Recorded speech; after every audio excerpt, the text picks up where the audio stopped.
민주당 얘기를 좀 넘어와 보면은 민주당은 사실은 이제 이재명 후보를 선출했기 때문에 선대위 구성이 내일 완료된다고 하고 일단은 상임선대위원장이 어제 윤여준 전 장관을 임명을 했고 오늘 봤더니 또 이제 강금실 전 법무부 장관을 네. 임명했다고 합니다. 어떤 예. 의미일까요?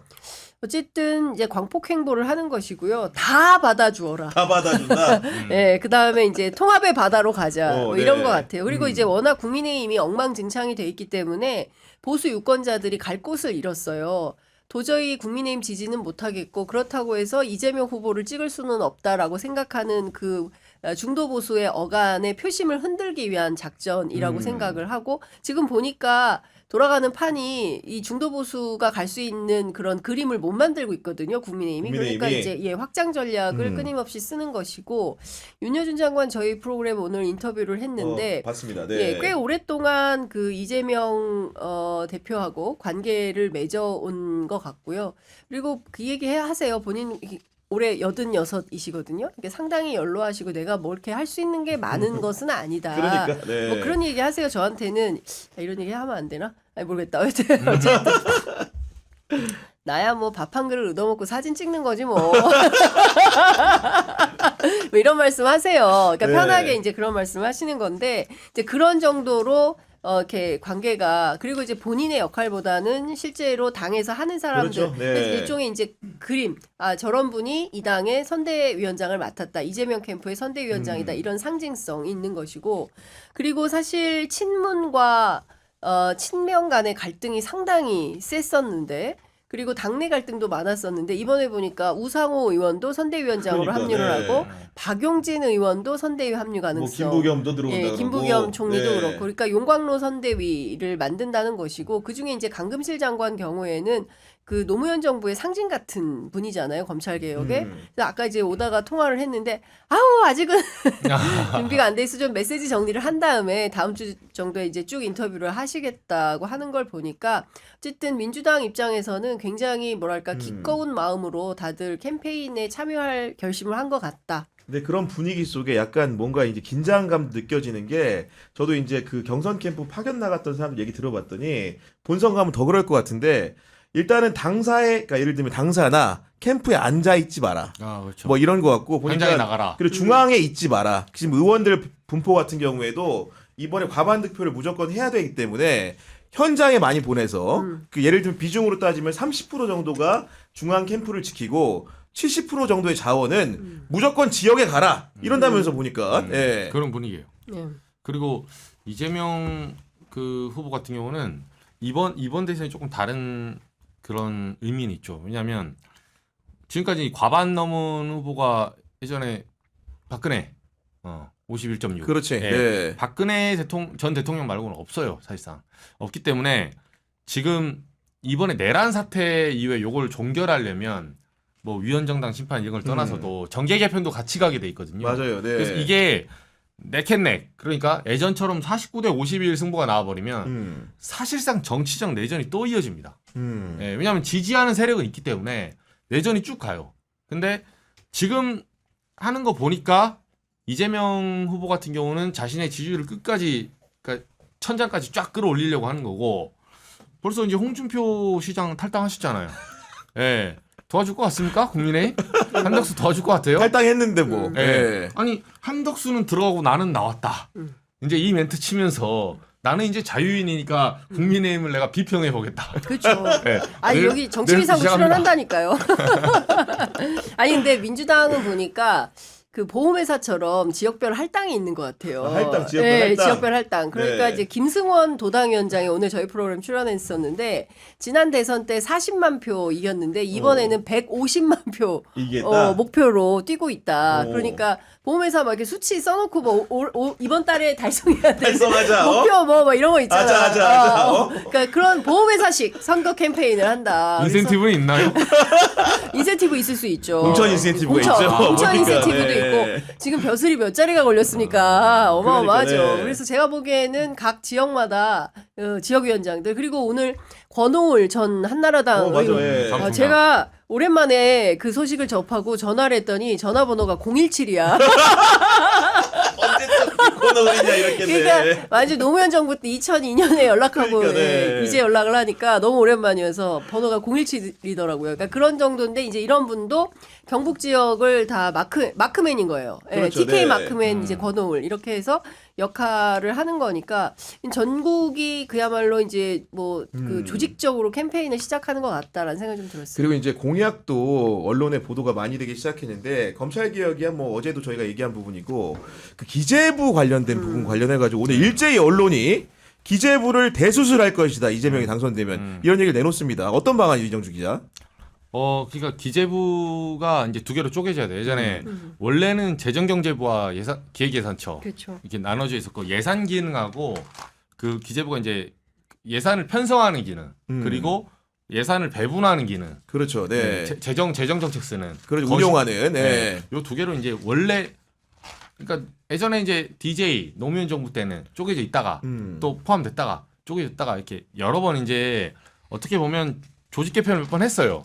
했는데 이재명 후보가 제시하는 이 안에 대해서는 저는 전문가한테 물어보니까 차라리 이 안이 민주적인 방향이고 평가를 정당하게 받을 수 있는 좋은 방안이라고 평가를 하더라고요. 그게 뭐냐면 지금 이제 국회의원들한테 물어보면 올해 우리나라 예산이 이제 667조 정도 됩니다. 근데 이 예산 중에 사실은 국회로 넘어와서 시트 작업을 원래 기재부가 먼저 해요. 그렇겠지. 그러니까 네. 뭐 복지비 얼마, 뭐 40조, 국방비 뭐 60조 이렇게 책정해 놓잖아요. 나눠. 네. 그러면 우리도 가계부 써보면 뭐 오늘 광고 안 합니까? 통신비? 이따 할 거예요. 네. 뭐 통신비, 뭐 보험료, 뭐 이런 거 있잖아요. 고정 비용들. 오, 네. 뭐 유치원비 뭐 할 거 없이 그렇게 이제 고정 비용들이 깔려 있어요. 근데 그 비용들을 쫙 빼고 나면 실제로 국회로 넘어와서 변동성을 줄 수 있는 그 금액이 4조 6천억밖에 안 된대요. 아, 실제 재량이 600억, 너무 적다. 600억 중에서. 근데 그 4조 6천억 기재부 멋대로 하기 때문에 4조 네. 6천억 뭐 지역구 예산 좀 받아보려고 막 달달달 메고 다니고 막 마지막에 막 예산할 때 막 밤새고 막 그러잖아요. 이제 그런 짓도 문제지만 기재부가 이제 갑질 아닌 갑질을 하는 거고 갑질은 좋은데 갑질의 정당성과 효용성이 없다는 거예요. 그럼 지 마음이야. 그렇게 의원들이 하는 말이고 저는 제일 문제가 뭐라고 보냐면 그 전문가 하는 말은 일종의 그런 거죠. 그 이게 이제 그 민주주의의 토대가 있는 나라들이 보통 하는 그 제도 중에 하나인데 엽관제 성격이 있거든요. 그게 뭐냐면 내가 집권을 한 다음에 내가 임명하고 싶은 사람 누군가 마음대로 임명을 해야 돼. 그리고 판단을 받는 거예요. 이게 그렇지. 이게 민주적 네. 원리에 맞아요. 그러니까 손발 묶어놓고 누구는 예를 들면 국방부 장관은 군인 출신 써야 되고 뭐 법무부 장관은 뭐 변호사 출신 써야 되고 이렇게 손발을 묶어놓고 임명을 시켜놓고 나중에 그 사람을 선거로 평가한다? 선거로 평가받는 사람은 기분이 어떻게 했냐고. 야 그럼 나한테 정권을 주든가. 아니 발목 손목 다 묶어놓고 결국 네가 밑그림 그려놓고 나보고 평가받으라는 거 아니냐. 그러니까. 그래서 선진 민주주의에서는 이렇게 잘 안 해요. 그래서 예산도 대통령실 산하로 가든 총리실 산하로 가든 형식은 어떻게 될지 모르겠는데 맞아. 예산도 대통령실 산하에 가서 대통령이 집행하고 그죠 평가받는. 자기의 정책을 실현하는 거예요. 실현하고 실패하잖아요. 그럼 총선 때 평가를 받는 거예요. 그러니까. 예, 이게 엽관제의 원리예요. 민주주의의 원리고 이재명 후보는 지금 그 얘기를 하는 거예요, 사실은. 그렇구나. 아닌 게 아니라 저도 이제 직업 공무원들한테 많이 들었던 게 공무원 세계에서 3부 요인이 있다 그러더라고. 우리가 보통 3부 요인이라고 하면 대통령 빼고 뭐 국무총리, 대법원장, 국회의장 얘기하잖아요. 네. 공무원들 사이에 3부 요인이 누구냐?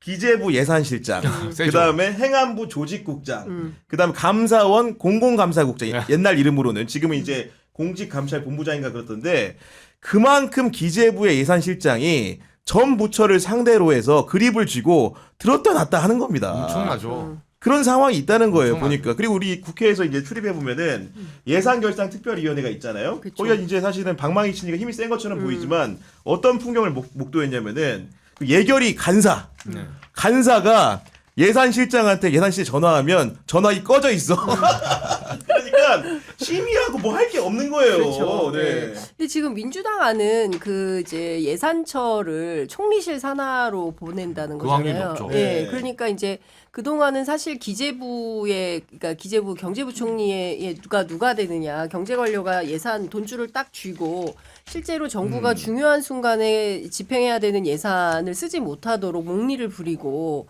그리고 자기들이 원하는 방식대로 예산 편성을 해서 이대로 하지 않으면 무슨 나라 망하는 것처럼 겁박을 하고 맞아요. 이렇게 해서 상당히 문제가 많이 됐었던 거잖아요. 그러니까 그 힘을 빼야 돼요. 그러니까 검찰 힘을 빼듯이 기재부도 힘을 빼야 된다. 그렇기 때문에 권한을 분산시키고 이제 부처를 다 쪼개는 것 같아요. 그러니까 이를테면 산자부 같은 경우에도 이번에 협상할 때 보면 안덕근은 왜 가는 거야? 같이 가잖아요. 최상목 안덕근 네. 세트로. 그러니까 하나의 그 협상을 하는데 장관이 셋씩 뛰고 이런 거 문제다. 이거 다 쪼개야 된다. 그러니까 산자부도 지금 다 쪼갠다는 거고 맞아요. 네. 아마 제가 알기로는 방통위도 쪼갤 걸로 보입니다. 방통위도? 예, 방통위도 쪼개고. 그러니까 이게 그러니까 너무 부처가 비대화가 되는 거예요. 그러면서 실제로 해야 될 일은 하지 않고 힘과 권한만 세지니까 네. 실제로 관료들이 하는 대로 다 요리되는 방식의 국가 운영이 되는 건데 이런 것들을 다 정리정돈해야 되는 거죠. 그래서 제가 보기에는 압도적인 대선 승리가 되면 이거는 사실 국민의 힘이라고 하면 안 되겠다. 피플 파워. 장외연대로. 피플 파워. 피플 파워로 이게 이제 승리하는 네. 대선이 되면 이제 국민적인 총의와 민의를 가지고 해야 되는 개혁 의제들을 하나하나 해야 되는 거죠. 그중에서 제일 중요한 게 검찰 개혁이고 그리고 이제 기재부 경제 관료들 개혁하는 거고 그리고 이제 사법 개혁도 해야 되는 거죠. 그렇습니다. 법원 개혁도 굉장히 네. 이제 중요한 현안들이 많이 있으니까요. 그래서 순차적으로 민주당이 이런 것들을 해내는데 보니까 뭐 그 기후 에너지부 이런 것들도 맞아요. 만든다고 네, 하는 에너지 것이고 빼가지고. 그렇죠. 네. 아예 빼가지고 근데 좀 빡 바뀔 필요가 있죠. 너무 이제 맞아요. 과거의 방식에서 그리고 이제 이재명 후보가 승리한다면 실현 가능성이 높은 것이 사실은 이명박 정부 이후에 처음으로 여대 야소 정부가 구성이 되는 그렇죠. 거기 그 때문에 중요한 포인트입니다. 뭐 정부조직법 개정안 통과가 굉장히 손쉬울 것으로 예상이 됩니다. 그렇죠. 그렇기 때문에 크게 변화가 그러니까 지금 곧바로. 잘해야 네. 돼요. 그러니까 그 특히 그 언론이 감시도 잘해야 되고 그리고 이 개혁 방향이 역진하지 않도록 언론이 큰 역할을 해야 된다고 저는 생각을 합니다. 사실 우리 역사에서 정권은 바뀌었는데 되는 게 없어. 맞아요. 그게 바로 네. 문재인 정부 때 보여줬던 그래서 국민들이 국회의석을 차지하지 못해서 그렇다라고 해서 압도적으로 국회의석을 주었음에도 불구하고 또 개혁이 안 돼. 그래서 많은 국민들께서 문재인 정부에 대한 허탈감이 있는 거 아니겠습니까? 촛불혁명 5개월 동안 정말 열심히 해서 국민들이 만들어준 시민의 정권, 촛불 정권이 탄생했는데 촛불 민심에 부합하는 개혁 정책들이 하나도 추진이 안 된다. 이거 도대체 문재인은 당선됐지만 국민들에게는 내 삶이 바뀌지 않는다. 맞아요. 이런 네. 비판이 굉장히 많이 있었던 겁니다. 따라서 이번에도 마찬가지입니다. 이번에 빛의 혁명을 했기 때문에 응원봉을 들고 거리에 나섰던 10대, 20대, 30대 그 청년들이 만족할 만한 개혁 정책들이 굉장히 많이 나와야 된다. 언제 초반에 올해 안에 상당히 추진이 되어야 된다. 그러지 않으면 또 못합니다. 시간이 가면 또 흔들리게 돼요. 정권이라는 게 그렇습니다. 그리고 내년에 지방선거 하면서 반드시 개헌을 하게 될 텐데 이때 개헌의 방향이 어떻게 될지도 특히 주목을 우리 언론들이 열심히 해서 적극적으로 취재해서 보도 많이 해야 된다고 생각합니다. 네, 알겠습니다. 네, 마지막으로 이제 명태균 얘기를 안 할 수가 없는데 장윤 선배에게 여쭙습니다. 오늘도 보니까 이분이 참 이렇게 말을 기자들이 기사 쓰기 좋게 참 잘합니다. 그죠? 그러니까 잘하죠. 제가 보기에는 네. 진짜 책사예요. 책사고 저는 그 검찰청사 조사를 앞두고 있는 참고인 신분 아니겠습니까? 그러니까, 네. 그럼 상당히 긴장돼요. 그리고 그 앞에 그 넓은 데에 기자들이 쫙 진을 치고 있으면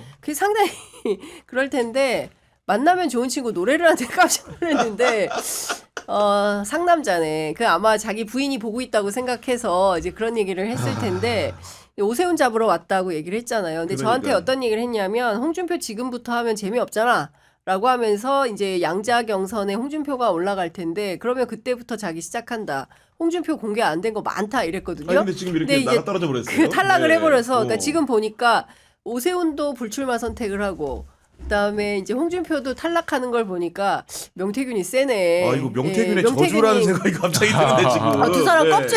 껍질을 그러니까, 벗기겠다고 네. 했는데 뭐 시작도 안 했는데 껍질이 그냥 스스로 벗겨지는 상황이 돼버렸으니까 그렇고 오늘하고 내일하고 양일간 이제 중앙지검에서 조사를 받게 되는데 아마도 오늘이 무슨 요일이죠? 화요일이죠. 네. 화수목 이번 주 내내는 서울에 있을 것 같아요. 명태균 씨가. 이번 주 내내. 예, 네. 이번 주 내내 뭐 어디서 자냐 그랬더니 그거는 비밀이다 이렇게 얘기를 하는데 하여튼 그 네. 청원에 내려가지 않고 서울에서 이제 조사를 계속 받을 것 같은데요. 네. 중요한 핵심은 이제 김건희 공천 개입 관련인 건데 오늘 분명히 또 나와서 얘기했습니다. 김상민 검사와 관련해서 그 사람 조국 수사에서 고생 많이 했으니까 그거 좀 네. 도와줘라. 이 사람들은 뭐 밀어라, 도와줘라, 그거 좀 해줘라. 네. 뭐 이런 식이에요 멘트가. 오. 예, 그래서 김상민 검사와 지금 이제 국정원 기조실장 아니겠습니까? 맞아요. 네. 예, 이 김상민이 어떻게 현직 검사 특보인가? 예, 특보인 것 같아. 원장 특보인가? 특보. 원장 특보. 원장 특보. 네. 예. 이 김상민 검사가 현직에 있으면서 어떻게 그 출판기념회를 열고 출마를 강행한다고 해서 당시 이원석 검찰총장으로부터 징계를 받을 수밖에 없었나 그 뒷배는 김건희였다라는 게 네. 이제 지금 다시 확인이 되는 것이기 때문에요. 관련된 수사는 박차를 갈 수밖에 없겠다 생각합니다. 결국은 이제 김건희를 언제 조사하느냐 이게 결국 날짜만 남은 것 같고 기본적으로 이제 공천 개입 의혹 전반에 대해서는 우리 전 국민이 사실은 이렇게 유튜브 방송 보시거나 신문 보시는 분들은 다 알 것 같아서 구체하게 설명 좀 안 드릴 것 같고 결국은 이번에는 안 나오고 못 빼기는 상황. 본인이 그쵸. 보니까 변호인 통해 가지고 이제 참고인 조사가 아닌데 피의자 신분임에도 불구하고 뭐 서면 조사가 가능하냐 이렇게 질의했다고 하지만은 검찰도 이번에는 당연히 뭐 서면 조사 이런 거 되겠습니까? 안 되겠죠, 당연히. 예. 저는 그러니까 심우정 총장 체제 그리고 지금 그러니까 그 내에서 이창수. 예 그리고 한동훈 라인 이렇게 내부 검찰에서도 지금 통일되지 않은 움직임이 있더라고요. 있기는. 엇갈리는 움직임이 있다. 그렇죠, 네. 그렇죠. 근데 아마 이제 이 다음 후보에게 이제 먼저 바람보다 먼저 빨리 눕는 검찰이기 때문에 지금 움직임이 그쪽으로 갈 수도 있다. 상황적으로는 네, 다만 김건희가 뭐 일설에 듣기로는 약간 그 무슨 약을 먹고 있다고 하더라고요. 명태균도 약 먹고 있어요. 예. 근데 뭐 독한 약을 먹어서 뭐 네. 정신적으로 피폐했니 어쩌니 네. 막 하는데 아니 나는 사실 그 진짜 황당무계한 건데 그 국회 과방위에 심신쇠약? 불출석 사유서를 냈는데 심신쇠약이라는 거잖아요. 심신미약도 아니고. 근데 그 우리가 똑똑히 기억하는 장면이 있지 않습니까? 아크로비스타 들어가면서 아유 뭐 밥 한 번 먹어요 라고 얘기할 때 뭐 그분이 뭐 살이 너무 많이 빠져가지고 38kg까지 살이 빠졌다 뭐 흰머리 염색을 안 해가지고 흰머리카락이 너무 많다 얼마나 많은 얘기들이 있었습니까? 중앙일보를 통해서 흘러나온 보도들. 네. 그런데 그분이 흰머리가 있습니까? 38kg로 몸무게가 빠졌습니까? 뭐 납득할 수가 없는 정도의 그런 그 김건희를 애워싼 보호 맞아요. 여론들을 네. 형성하려고 하는데 이번엔 안 되죠. 그 영부인도 아니에요. 일반 부인이에요. 민간인이기 때문에 안 나온다고 하면 체포영장 발부해가지고 잡으러 가야 되는 아니, 겁니다. 그럼요. 네. 이렇게까지 봐줄 이유가 없다 생각합니다. 엄정하게 해야 될 것이고 아까 우리 장윤 선배가 인터넷 비교원 얘기했더니 네. 인터넷 비교원 측에서 네. 그 3만 원 슈퍼챗 보내시면서 뭐라고 설명했냐면은 네. 저희는 인터넷 가입과 동시에 진행해야 통신사 변경, 유심 교체가 가능합니다. 또한 SKT 유심 무료 교체는 저희가 진행하지 않습니다. 상황인지라 문의가 많습니다. 광고 멘트도 우리 선배의 지적처럼 네. 좀 더 이해하기 쉽도록 좀 더 신경 쓰겠습니다. 혹시 뭐 뒤에서 뒷배 아니시죠? 아니. 시일 소유주 뭐 이런 거 아니시죠 지금? 그러니까. 아니 저는 저희한테 댓글에 네. 취재 편의점 믿고 인터넷 비교원 가입했는데 아, 막 이러면서 막 댓글이 달렸어요. 그런 민원이. 문제가 그래서 있죠. 예. 제가 고민이 됐는데 오늘 그 광고를 오늘 받았거든요. 저도. 그렇구나. 그래서 이걸 네. 어떻게 해야 되나 고민하고 있는데 오늘 말씀하시려 네. 했더니 예, 그랬군요. 감사합니다. 저희도 내일 참고해서 방송하겠습니다. 아니 그리고 이제 정말로 이 얘기는 안 할 수가 없어서 지금 언급을 좀 드리면은 지금 속보가 하나 나왔는데 이재명 후보의 공직선거법 위반 사건 대법원 상고심 결론이 네. 5월 1일 오후 3시에 나온다네요. 모레 이정주 기자 어떤 결과를 예상하십니까? 무죄죠. 네. 네, 저는 무죄라고 이거는 기일 2번 열고 이렇게 했다는 거는 네, 그러니까 방법이 없는 네. 게 결국은 전압으로 넘긴 다음에 조희대 대법원장은 어떤 생각인지 모르겠어요. 네. 그러니까 아니 심리를 한 번 하지 않았어요? 두 번 했어요, 두 두 번. 번. 아니 네. 두 번 했는데 한 번은 한 번은 절차 이런 거였나? 네. 그 누구야 저기 노태학 대법원장이 회피하는 문제. 회피하는 네. 문제를 결정한 거고 네. 딱 한 번 한 거예요 심리를. 근데 이제 상식적으로 이제 아까 이어서 아. 말씀해 주시면은 네. 이어서 그러니까 그 이정주 기자 취지가 뭐냐면은 결국은 이렇게 실질적으로 한 번의 심리만 열고 결론을 바꾸기는 어렵죠. 네. 당연히. 이, 예. 이 사안이 1, 2심 간의 그러니까 판결을 비교해 보면 2심을 뒤집기가 생각보다 쉽지 않아요. 그러니까 1심에 나왔던 어떤 사직의 뭐 클로즈업 뭐 이런 문제나 이걸 전반적으로 2심에서 좀 더 자세하고 구체적으로 다뤘거든요. 그리고 실제로 그 종상향 문제, 백현동 종상향 문제 갖고는 1, 2심 간에 사실오인 문제도 있었어요. 네. 예, 변호인이 이제 주장하기로는 그런 부분도 있었기 때문에 오히려 1심에서 징역형이 나온 거를 저는 일부러 징역형이 줬다고 생각을 했어요. 처음부터. 그냥 그 주에 위증교사가 있었기 때문에 위증교사 혐의를 무죄로 주기 위한 하나의 빌드업이었다. 저는 1, 2심 법원은 뭐 알아서 했겠지만 네. 그 아무도 안 보는 저희 질문하는 기자 월화수에 하는 방송 성지 방송 보시면 나옵니다. 제가 맞추는 장면이. 아 그래요? 예. 여기 아주 거대 그 5천 명 들어왔네요. 여기 동접자. 아까 더 많았어요. 예. 저희 동접자가 500명밖에 안 되는데 찾아보시면 성지 방송이 있어요.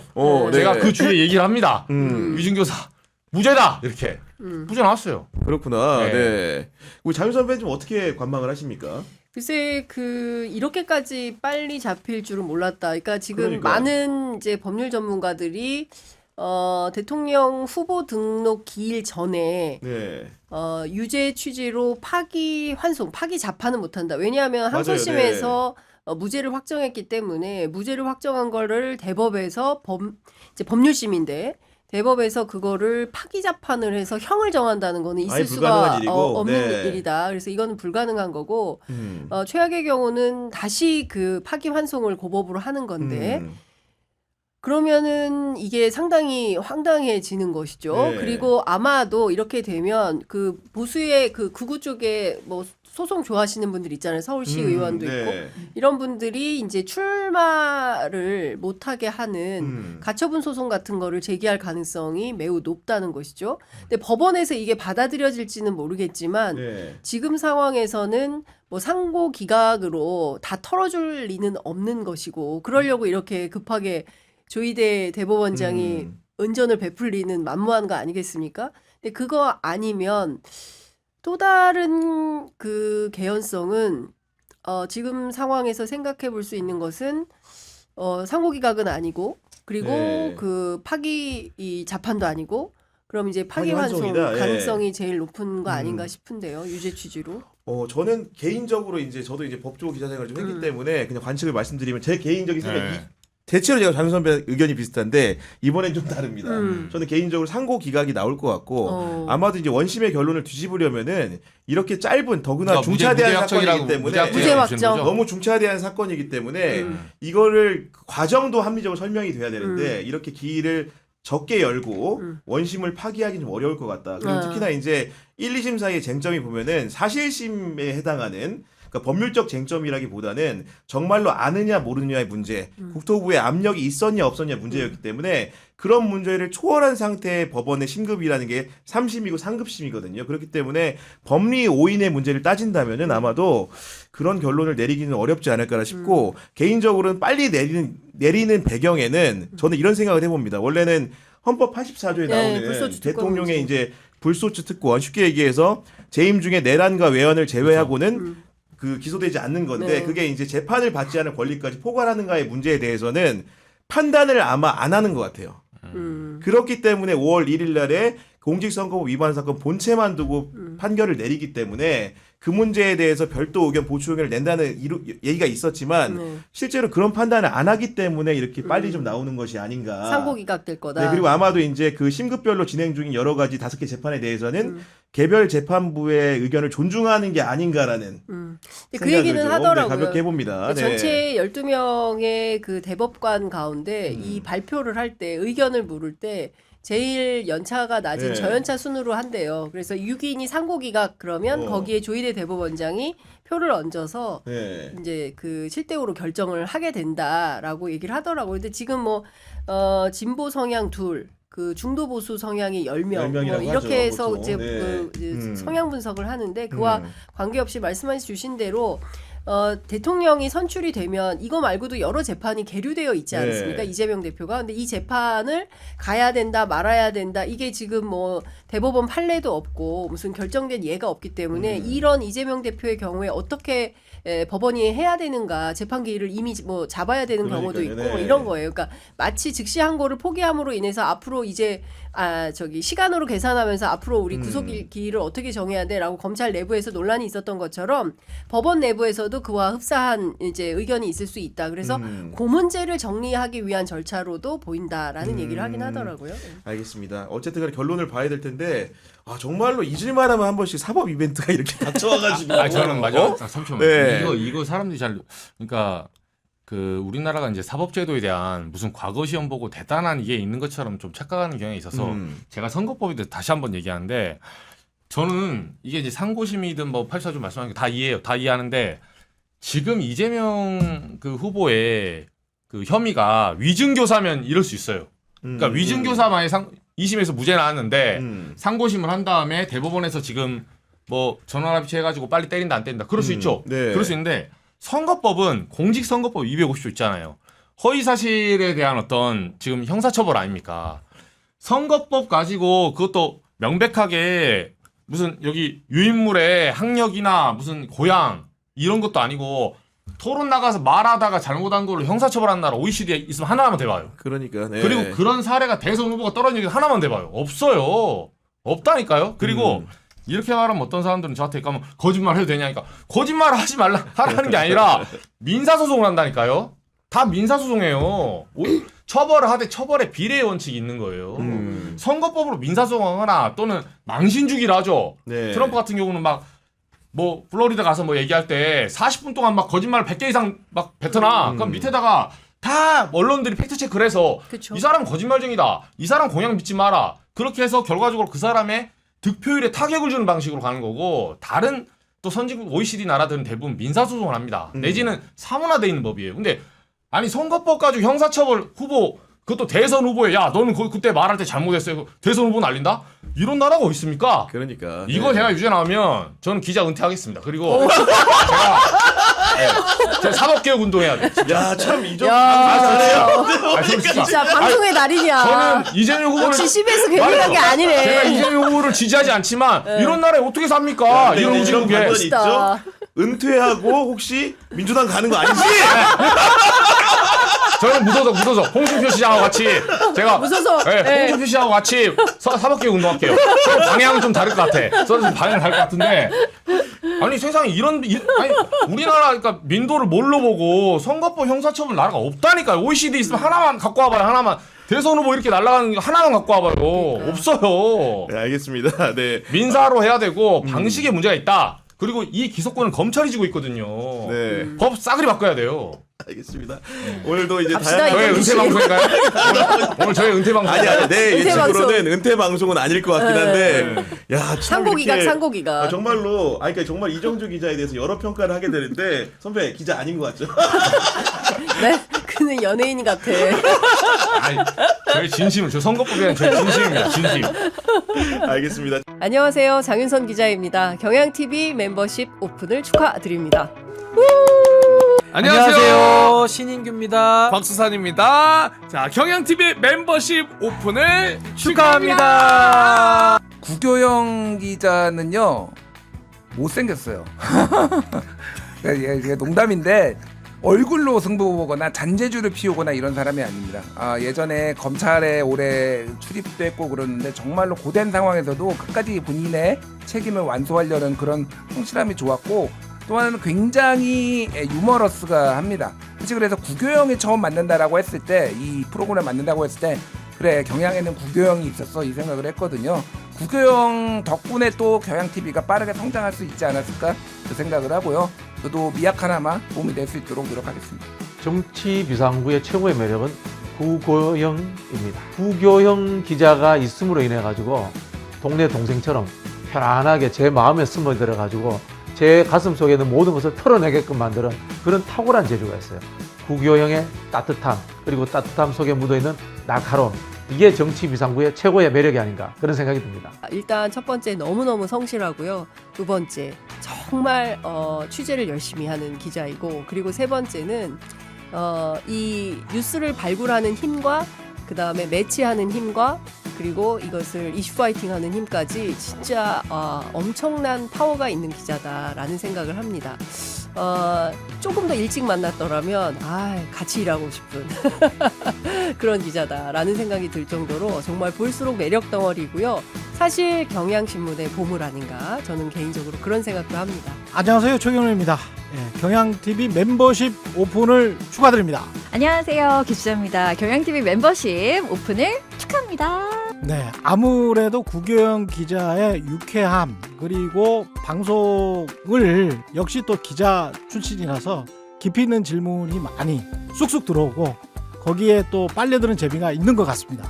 네, 여러분 반갑습니다. 방송인 허잼입니다. 우리 경향TV 드디어 멤버십 오픈이 됐습니다. 많은 분들 지금 가입하고 있다고 알고 있는데 저도 오늘 바로 가입을 하도록 하겠습니다. 근데 저희 사실 수요일 방송 말고도 월화수목금 약간 골라먹는 재미가 있지 않나. 다양한 평론가분들이 사실 이 치우쳐져 있는 느낌보다는 다양한 또 이야기를 해주시니까 골라보는 재미 경향TV로 놀러 오시죠. 네, 안녕하세요, 박상태입니다. 경향TV 멤버십 오픈을 축하드립니다. 안녕하세요, 정필수입니다. 경향TV 멤버십 오픈을 축하드립니다. 경향TV 구규용의 정치비상구의 장점은 상당히 가벼운 듯 보여서 부담이 없지만 그 내용은 정말 꽉 차고 무겁다. 그래서 듣다 보면 내가 이렇게 내 양식이 살쪄지는 게 느껴진다. 다른 것보다는 제 입장에서는 좀 느끼는 거는 제가 다른 방송에 나가면 약간 좀 이 방송 진행할 때 순서가 좀 타이트해요. 순서가 좀 타이트해서 내가 좀 말을 많이 하고 싶다 싶어도 이렇게 진행 순서 때문에 딱 좀 잘리고 이런 아쉬움이 있을 때가 있는데 여기서는 제가 무슨 말을 해도 가만둡니다. 마음대로 떠들 수 있어서 그게 너무 좋은 것 같아요. 근데 저는 우리 경향TV가 지금까지도 너무 어려운 국면에서 정말 그 바른 언론의 목소리를 내려고 노력을 했기 때문에 앞으로는 더 많은 분들의 목소리를 더 잘 듣고 또 더 올바른 시각에서 뉴스를 해석해주는 그 역할, 정말 빛 같은 역할 그렇죠. 전 많이 해줄 거라고 믿습니다. 경향TV 10년, 100년, 1000년, 만년 진짜 한국 사회에 없어서는 안 되는 아주 중요한 그런 진실을 보도하는 훌륭한 매체로서 지금까지도 잘 해오셨지만 앞으로도 승승장구하기를 부탁드리고 경향TV가요 날카로움 속에서도 인간에 대한 사랑, 우리 정치가 실제로 국민들을 위해서 존재한다는 근본을 잃지 않는 그런 방송으로 거듭나기를 바라겠습니다. 지금처럼 어떤 시사 정치뿐만 아니라 다른 분야에서도 좀 굉장히 유익하고 여러분들에게 감동을 드리는 그런 방송이 됐으면 좋겠다라는 바람을 가지고 있습니다. 저는 사실 말씀을 드려서 여기 와서도 경향신문조차도 비판할 수 있는 그런 열린 채널이 되기를 간절히 바랍니다. 많이 많이 구독해주시고 사랑해주시고 멤버십도 가입해주십시오. 경향TV가 경향신문에 이어서 생각을 해보면 1960년대에 경향신문에 이제 황금기가 있었거든요. 제2의 황금기를 경향TV가 한번 새롭게 한번 만들어 가 보시기 바랍니다. 고맙습니다. 안녕하십니까, 경향신문 구교영 기자입니다. 여러분의 성원에 힘입어 경향TV가 드디어 멤버십을 런칭했습니다. 멤버십 회원에게는 회원 전용 이모티콘부터 회원 설문조사, 전용 게시물, 선공개 영상, 그리고 회원 전용 콘텐츠까지 차츰차츰 늘려나갈 예정이니까요. 여러분들의 많은 관심 부탁드립니다. 경향TV는 여러분과 함께 성장하는 채널입니다. 구독과 좋아요 다시 한번 꼭 부탁드리고요. 멤버십 회원에 가입해주시면 저희 채널 성장에 더 큰 도움이 되니까요. 여러분들의 많은 성원과 관심 다시 한번 재차 3차 부탁드립니다. 앞으로도 균형 잡힌 시각으로 정치권 이슈를 분석해드리겠습니다. 꼭 응원해주시기 바랍니다. 감사합니다. 오늘 토요일 특별판에서는 놀랍더라고요. 제가 기자 생활을 처음 했을 때 지난주에 탄핵을 부른 결정적 증인들 영상이 구교영의 정치비상구 시작합니다. 시작합니다. 시작합니다.